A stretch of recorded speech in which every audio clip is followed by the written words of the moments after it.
Welcome back to On the Move with Victor Shi. This is Victor Shi. We are coming to you live on Wednesday, December 7th. And as you can see, our guest is Neil deGrasse Tyson, who I am so excited to have on because for Gen Zers and young people, really for anyone, there's nothing that sparks more of the imagination and curiosity than science and space.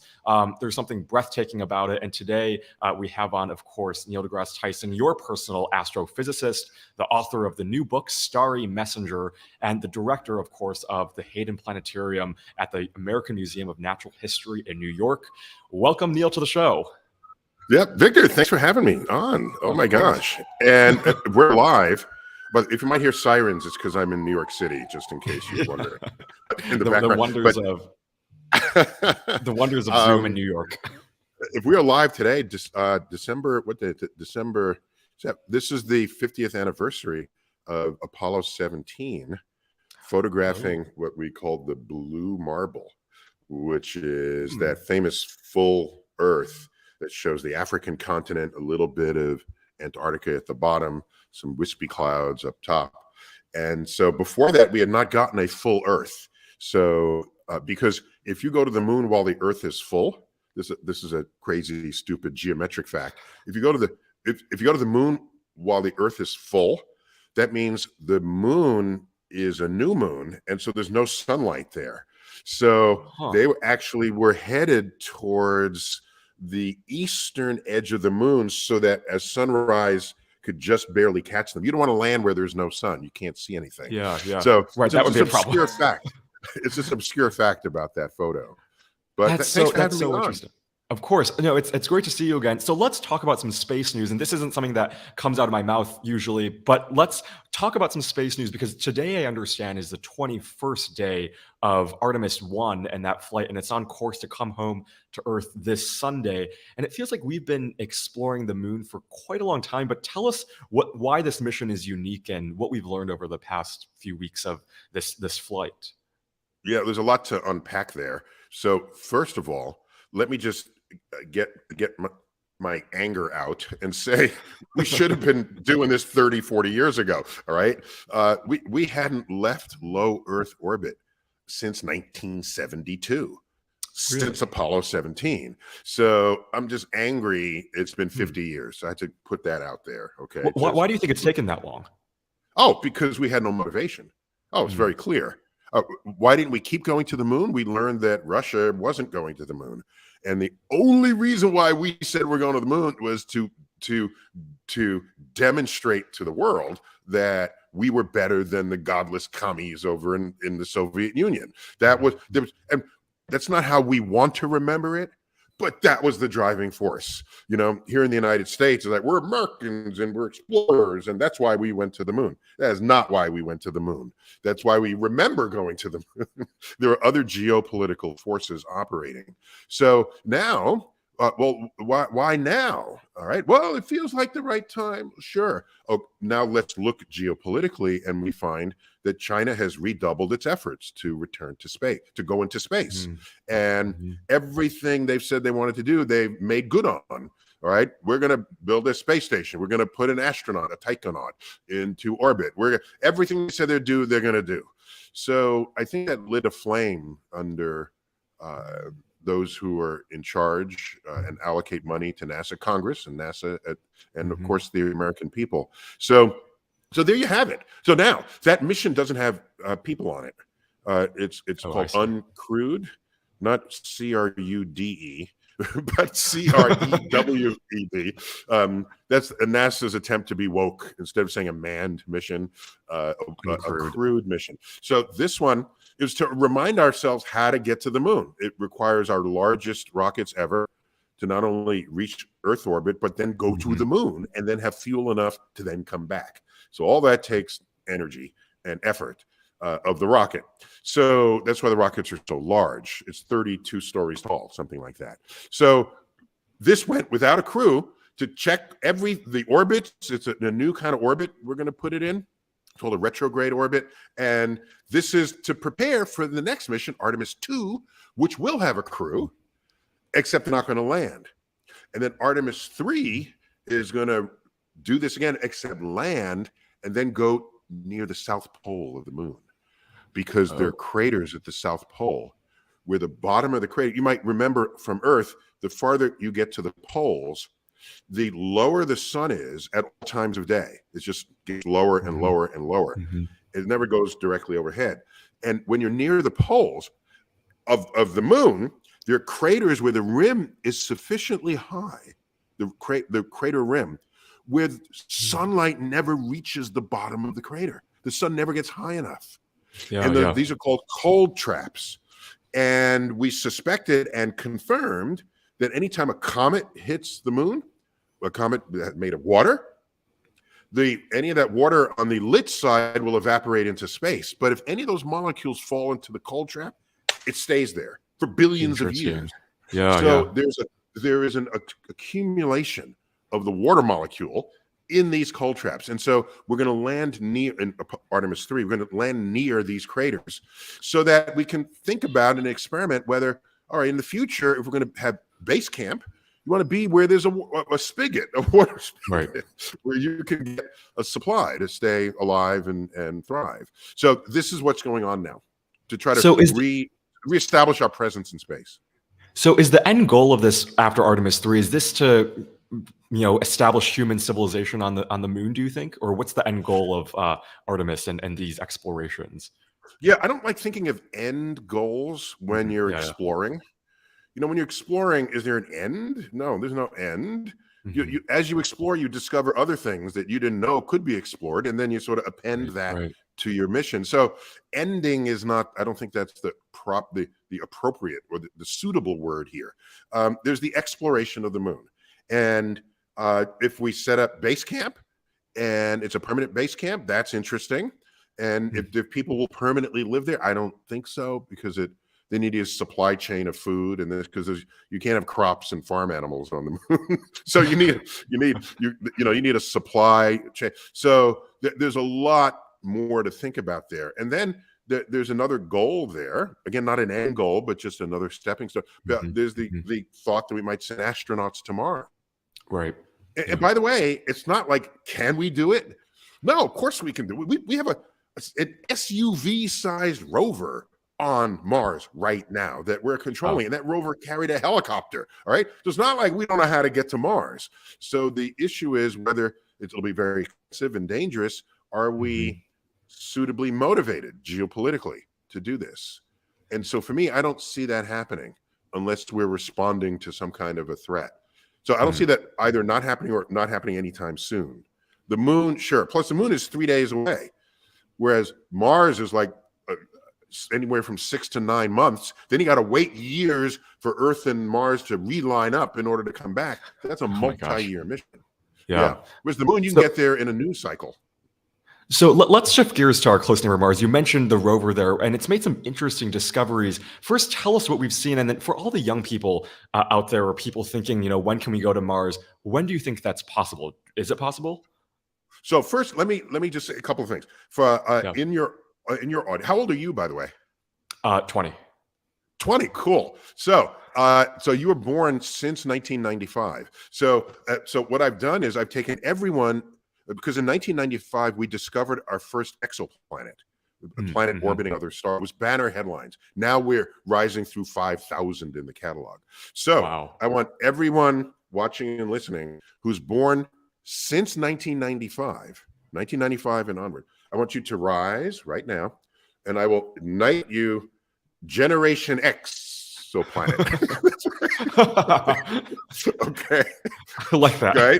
You've only known the universe at a time when we've learned of more planets than just our 8 in our own Mhm, solar system. mhm. Yeah, I said 8. Get over it. Pluto's not really, doesn't never belong. So you want to think of this next generation as the Mars generation. There's a whole website Yeah. about this. The moon was your parents and your grandparents. We want Mhm. Mars. I get it. I'm Yes, all yes. in on that. So the problem is, I don't see us going just because it's the next thing to do. These things, like I said, my read of history, I put all this in a book some years ago called Space Chronicles: Facing the Ultimate Frontier. And that book was originally called, when I submitted it to the publisher, Failure to Launch: The Dreams and Delusions of Space Enthusiasts. They said, no, that's too negative. We have to make it positive. I was just trying to make it clear that people have these dreams about space, but Sure. if you don't understand the motivations why anyone writes a check to make it happen, there's a sustained mismatch between where you think we will be in the future and where we actually where we'll actually be. So we're ready to go to Mars. We have an entire generation of our human beings who are prepared to do this. And so who's going to pay for it and what's going to motivate it? That's what it comes down to. And Elon says he wants to put Elon. Are we all on a first name basis with him? Elon. Yeah. Many other Elons. Twitter. Okay. So Elon he wants to put humans on Mars, an admirable goal. But imagine the venture capitalist meeting that is, right? He invites them in for investors and say, well, what do you want to do, Elon? Put humans on Mars. How much will it cost? A lot. Is it dangerous? Yes. Will people die? Probably. Is there any return on that investment? No. That's a 5-minute meeting. They're back out at Starbucks, a few minutes later saying, okay, what's the next meeting of the day?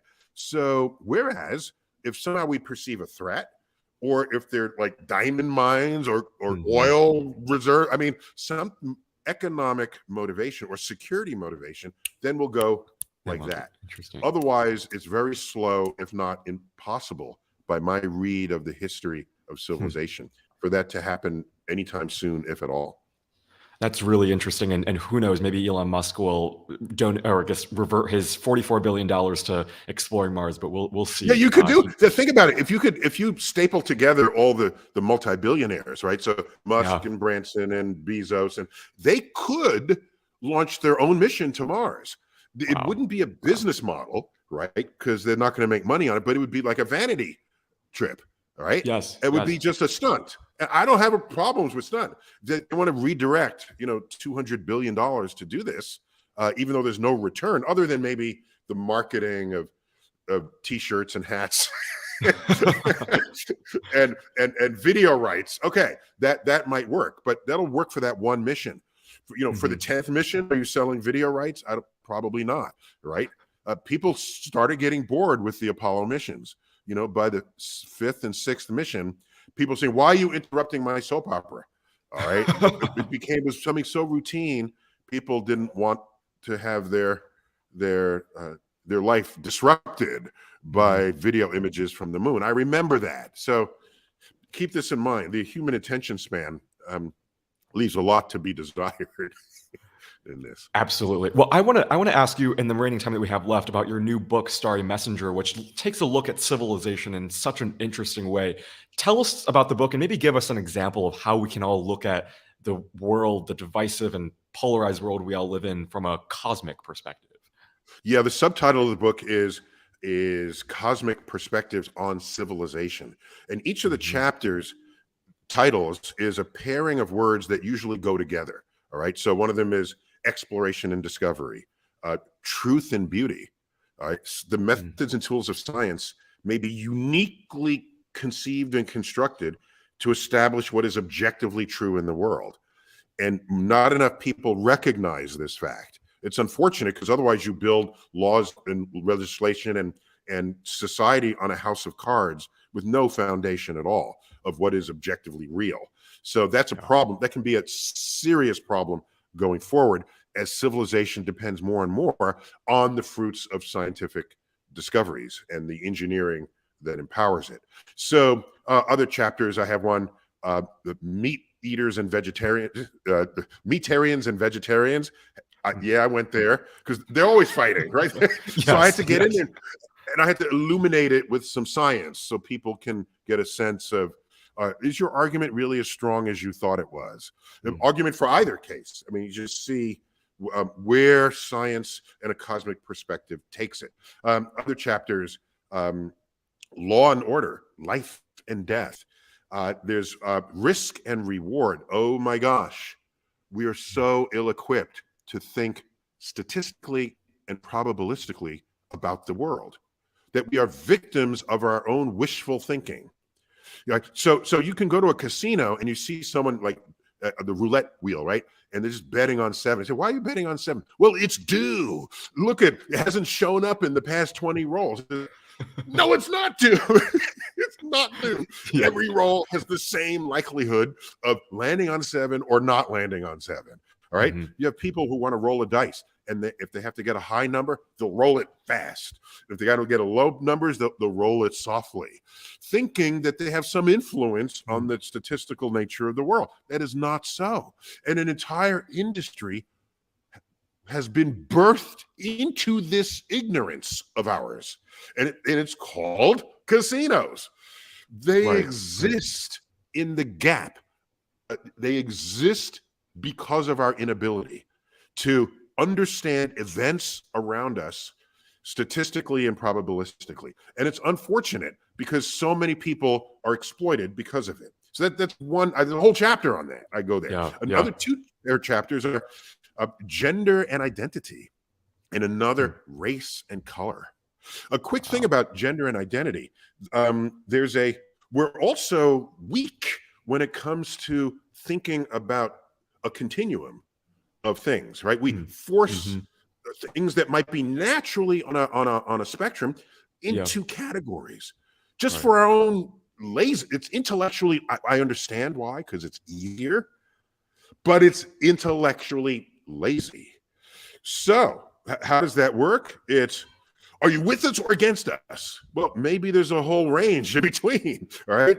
Are you a boy? Are you a girl? Maybe people express themselves on there. It's not only maybe, it is true. Empirically true.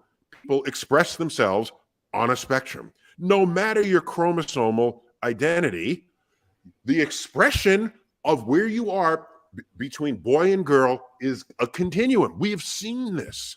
Do you know Joan of Arc? We all know she was burned at the stake, not for not being religious, okay? It was in early 1400. You know, a big reason why she was burned at the stake? It was for cross-dressing, all right? She's leading soldiers into battle, all right? She's not going to wear a skirt and ride side saddle. That's not how you lead soldiers. Of course she's going to dress like a man, all right? That's how you're going to do that. But they found a Bible passage that objected to it, and this was cited in her court case. So we've known people, that's the very famous case, but we've known it in our own schooling. You see the tomboy, that's the word for the girl who's behaving like a boy. And there's some effeminate boy, then we'd say, and they were mocked. In my day, they were all mocked, right? But you step back and say, wait a minute, people, there's a spectrum. And in my field, we invented spectra. That's what a spectrum is. You know, you take light from the sun, break it out into a rainbow. It's a spectrum. A spectrum tells you everything from one end to the other of what something is comprised of. So the entire chapter is an attempt to release people from these boxes that you want to insert information just for your own convenience.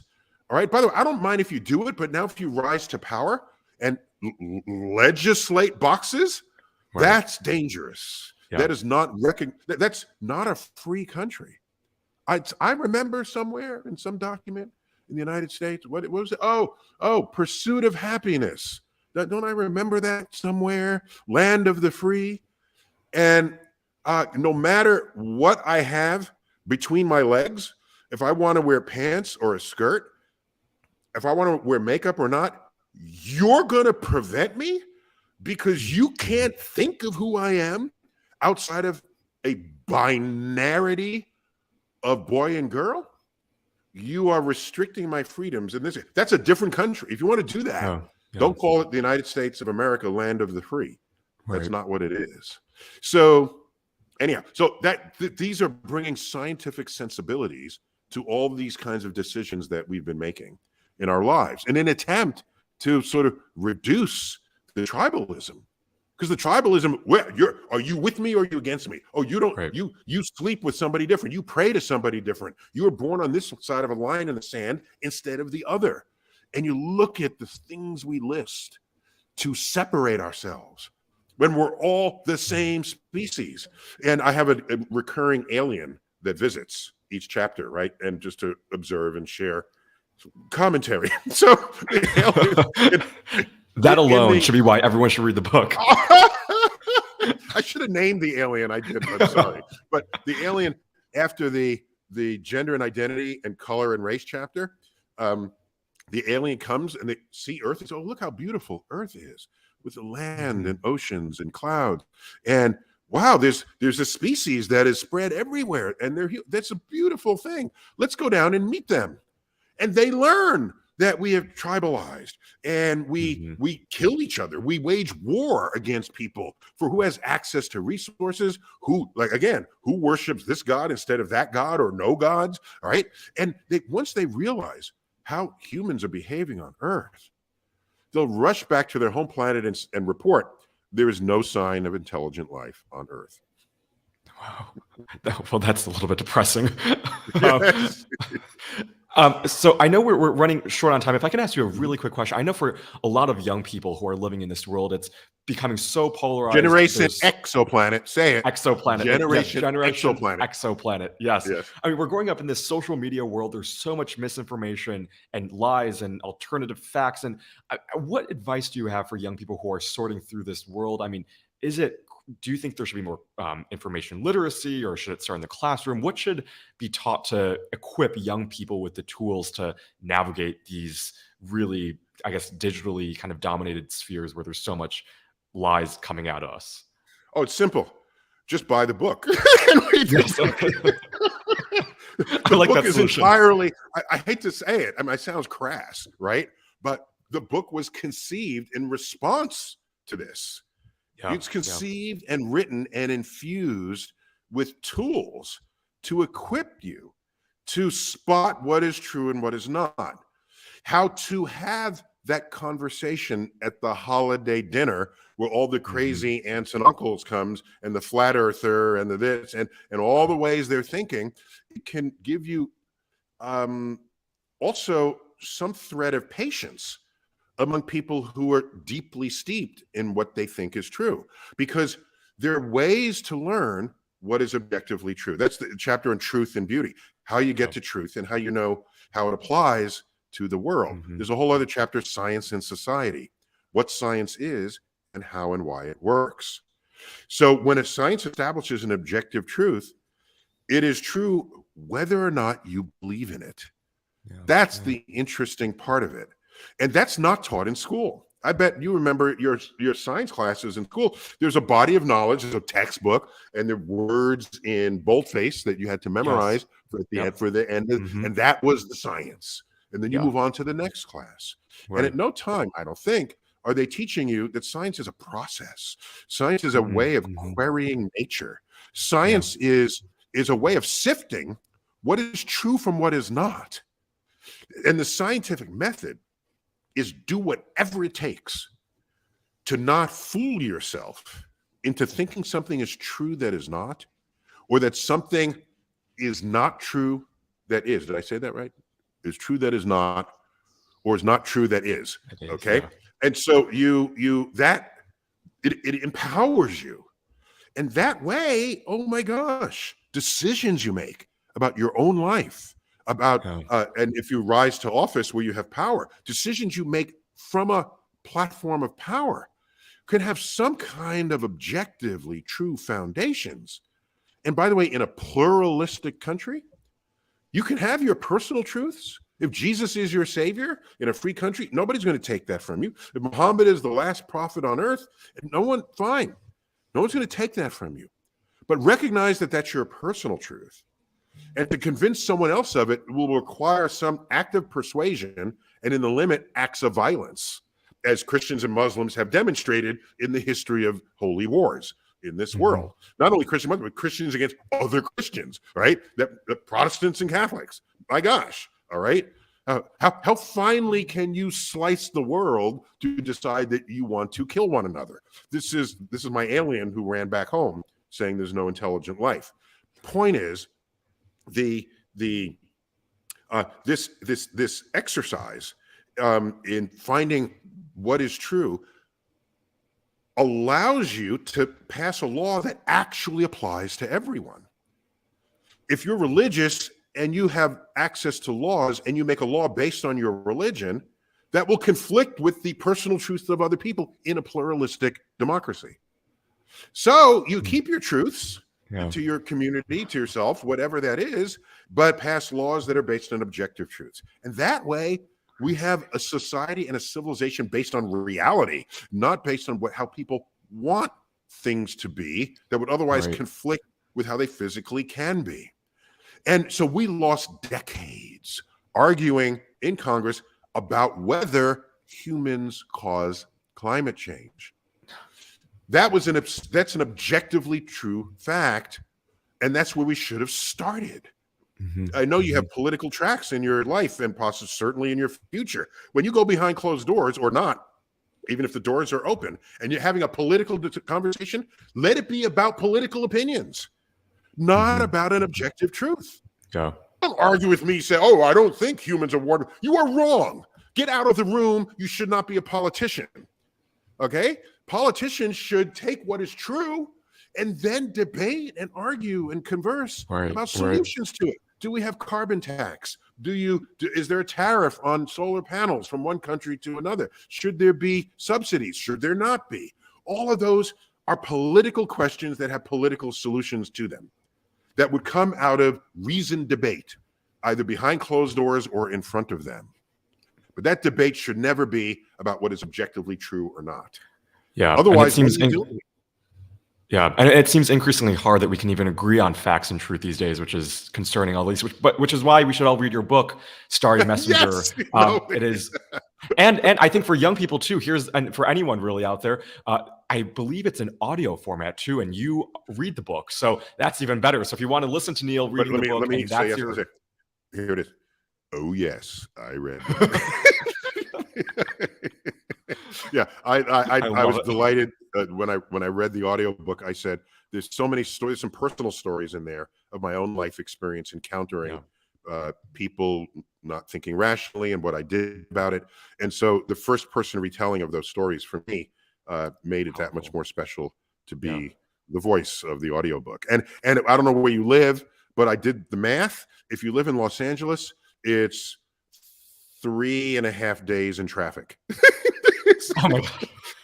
That's how they should measure the lengths of books. Not in hours, just LA traffic, 3.5 days. And you just chill while you're driving. How long on the treadmill? There are ways, other metrics for how long it takes to get through. It's not a long book, actually. It's physically 200 pages. There's a lot of notes in the back, but it's a small format. 200 pages. It's a fast read, I think. Yeah. Absolutely. Neil deGrasse Tyson, thank you so much for joining me today. It was so great having you on, and I'm sure we all learned a ton. And again, buy Neil's book, Starry Messenger, or listen to it. If you're in LA, it takes 3.5 days. Atlanta's got some serious traffic too. A lot of good traffic cities for audiobooks. Put it on your list. But thanks for having me, and thanks for your interest. I'm glad we can make this work. Of course. Thanks so much, Neil. Have a good one. Yeah. Bye.